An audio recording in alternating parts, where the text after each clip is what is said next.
नमस्कार दोस्तों, आज मैं आपको बहुत ही इंपॉर्टेंट क्वेश्चन कराऊंगा। तो चलिए स्टार्ट करते हैं। पहला सवाल है 1200 का 20% का 20% कितना होगा। देखो 1200 का पूछा है उसने।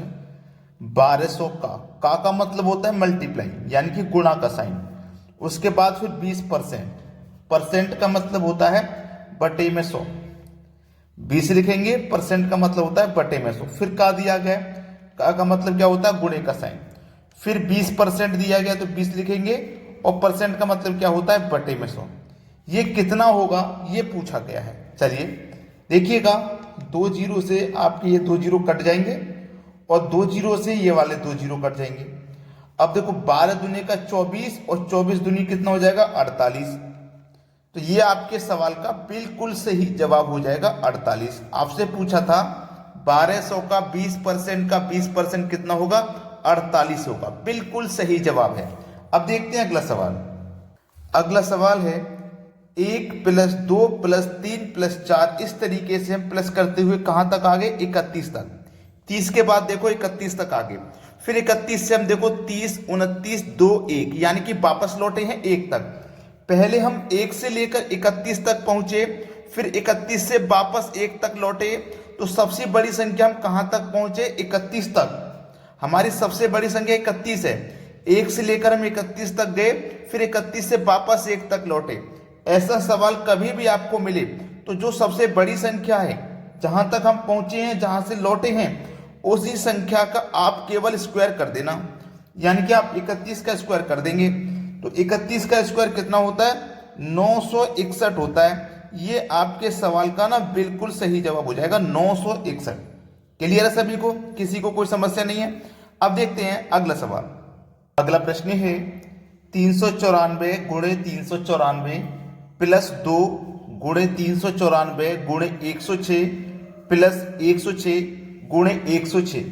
अगर आप इस प्रश्न को ध्यान से देखोगे ना, इसका मान ज्ञात करने के लिए बोला है। इस प्रश्न को अगर ध्यान से आप देखोगे तो आपको क्या दिखाई देगा, a प्लस बी का होल स्क्वायर।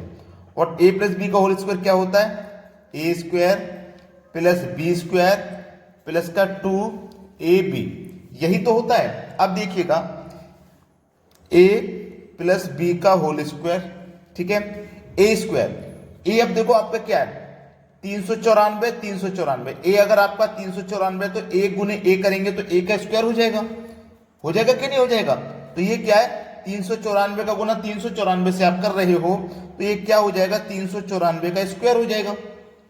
प्लस, यहां तक प्लस हो गया। अब प्लस के बाद में देखो आपके पास क्या दिया गया, 106 गुने 106। इसका मतलब ये बी है आपका, तो बी गुने बी मतलब बी का स्क्वायर, मतलब 106 का गुना 106 से करेंगे। देखो 106 का गुना 106 से करेंगे तो 106 का स्क्वायर हो जाएगा।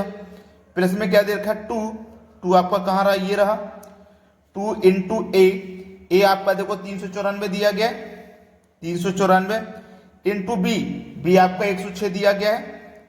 यही तो सवाल है और कुछ नहीं है। बस इस प्रश्न में आसान सा प्रश्न है, a प्लस बी का होल स्क्वायर। ए का मान 394 है, 394 प्लस बी का मान 106 है, दोनों का क्या करना है, स्क्वायर। तो 394 और 106 का स्क्वायर करेंगे। 394 और 106 को जब आप जोड़ोगे तो ये कितना हो जाएगा, 500 हो जाएगा। मतलब 500 का स्क्वायर कर दीजिए आप।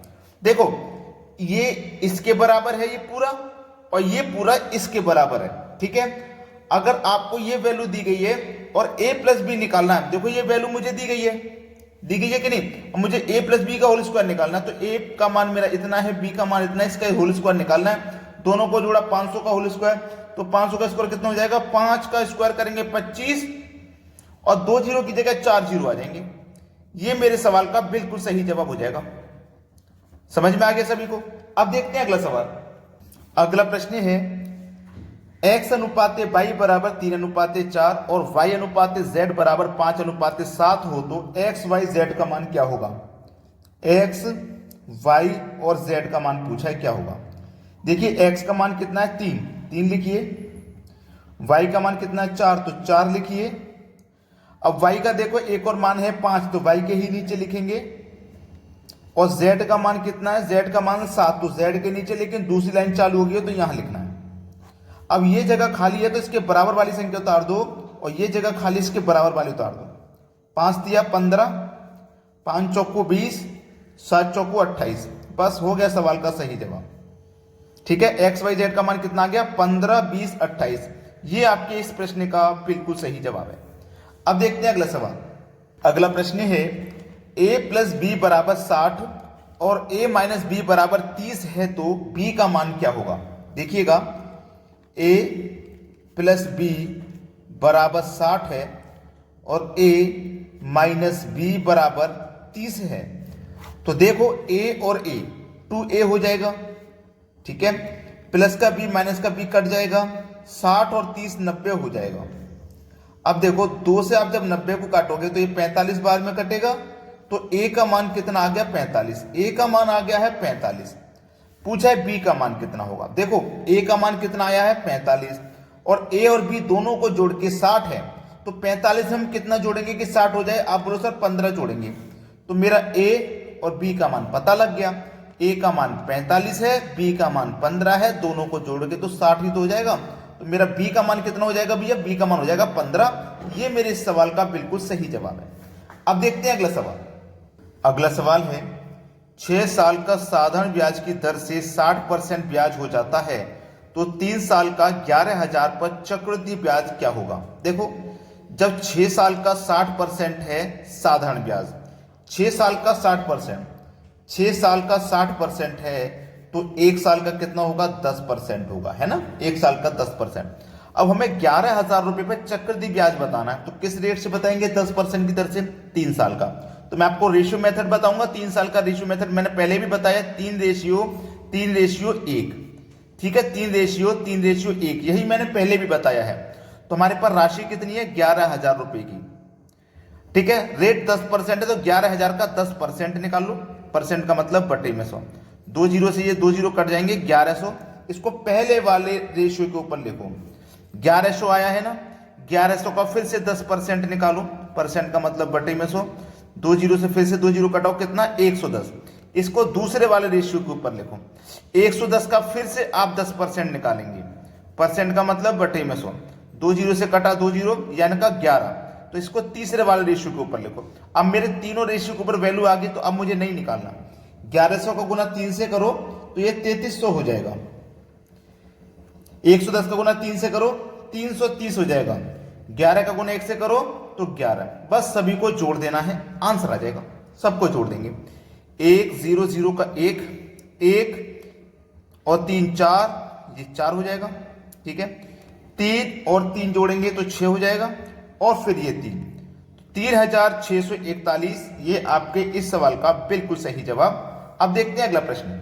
अगला प्रश्न है 1 9 25 50 81 में कौन सी संख्या गलत है। अगर आपको स्क्वायर और क्यूब याद नहीं होते हैं तो आप बहुत ही समय लगा लेंगे ऐसे प्रश्नों को करने के लिए, क्योंकि ये आपको पता होना चाहिए कि ये मेरा ये 1 का स्क्वायर है, ये 3 का स्क्वायर है, ये 5 का स्क्वायर है, ये 9 का स्क्वायर है। यानी कि विषम संख्याओं का मेरा स्क्वायर है तो 5 के बाद 7 का स्क्वायर आना चाहिए जो कि 49 होता है, लेकिन हमें क्या दिया गया है 50। तो हमारी जो संख्या गलत है ना वो 50 गलत है, यही हो जाएगा सही जवाब। चलिए अब देखते हैं अगला प्रश्न। अगला प्रश्न है 3 परिणामों का औसत 46 है, पहले 2 परिणामों का औसत 25 है, तीसरा परिणाम है। पहले के 3 परिणामों का औसत 46 है, 3 संख्या औसत कितना 46, तो योग कितना हो जाएगा 3 का गुना 46 से कर दो 138 योग हो जाएगा। संख्या का गुना औसत से करते हैं तो योग पता लग जाता है। ठीक है, 2 परिणामों का औसत 25 है, यानी कि 2 संख्याओं का औसत 25 है तो योग कितना हो जाएगा 25 दूनी 50। ठीक है, तो तीसरा परिणाम क्या है 3 का योग 138, 3 में से 2 का है 50, तो 3 में से 2 का माइनस कर दो, 1 का ही तो बचेगा जो कि तीसरी संख्या होगी, और 3 संख्याओं के योग में से 2 का मालूम कर दो तो माइनस कर दो तो 1 का ही तो बचेगा जो तीसरी संख्या होगी। 138 में से 50 माइनस कर दो 88 बचेगा, तो हमारा जो तीसरा परिणाम है ना वो 88 है। यही है हमारे इस सवाल का बिल्कुल सही जवाब। अगर आपने अभी तक लाइक नहीं किया है वीडियो को तो लाइक कर दें, और यदि शेयर नहीं किया है भैया तो शेयर कर दें। ठीक है दोस्तों, धन्यवाद।